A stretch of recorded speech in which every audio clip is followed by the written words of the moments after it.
Bismillahirrahmanirrahim. Assalamualaikum warahmatullahi wabarakatuh.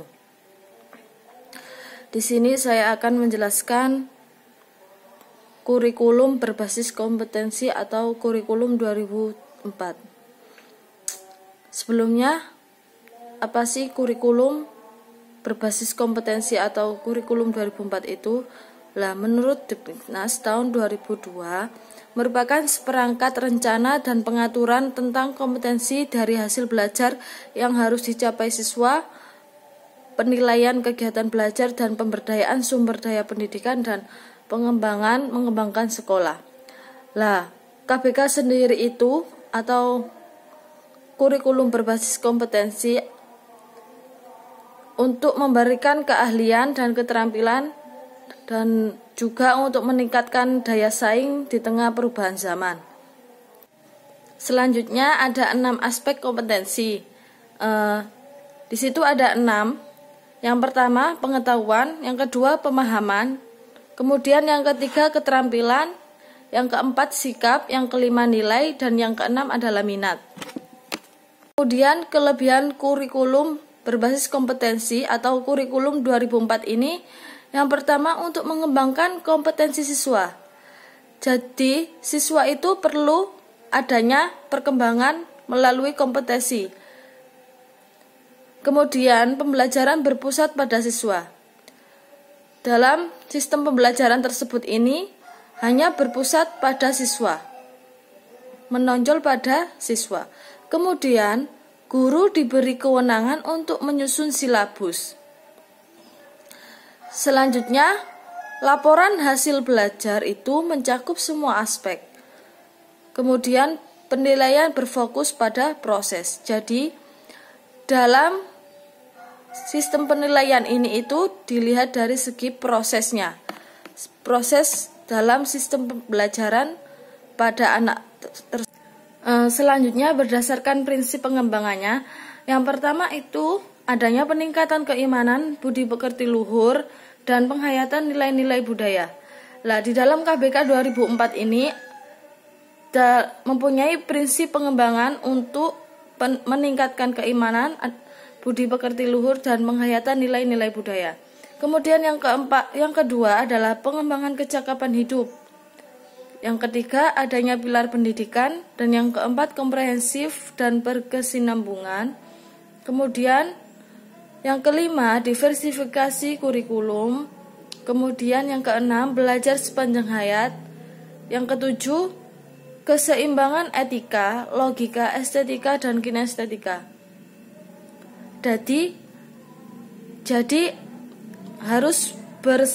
harus adanya keseimbangan antara etika, logika, estetika, dan kinestetika ini di dalam prinsip pengembangannya. Kemudian adanya penguatan integritas nasional.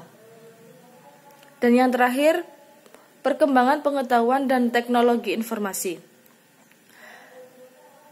Dan ada juga berdasarkan prinsip pelaksanaannya ini, kesamaan memperoleh kesempatan, kemudian berpusat pada anak.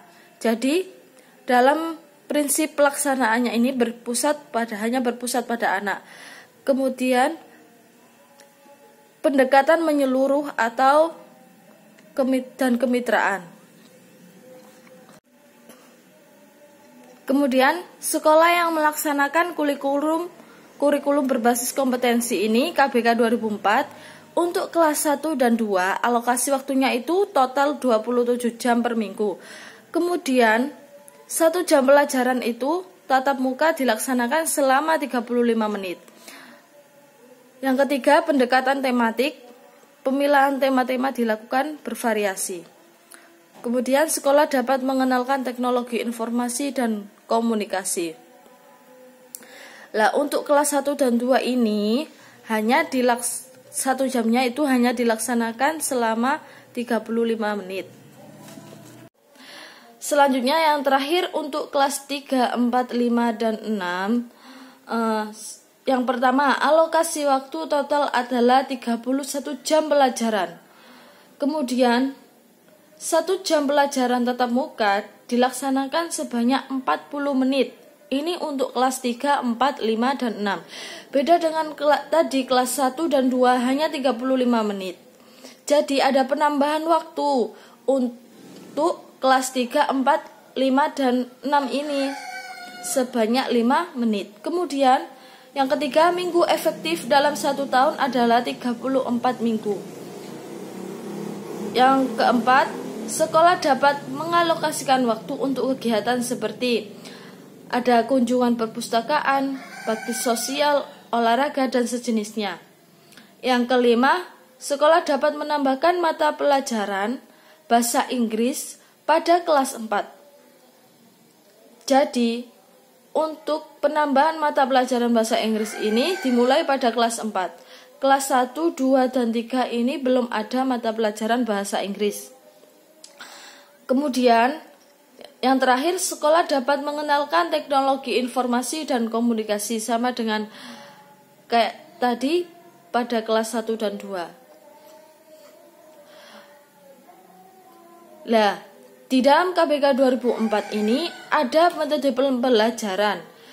Ada metode pembelajaran tanya jawab, ada metode pembelajaran diskusi, ada metode demonstrasi dan eksperimen atau percobaan. Kemudian ada metode problem solving atau pemecahan masalah. Kemudian ada juga metode drill atau latihan. Ada juga metode dengan karya wisata atau field trip. Demikian yang dapat saya sampaikan, kurang lebihnya saya mohon maaf. Wassalamualaikum warahmatullahi wabarakatuh.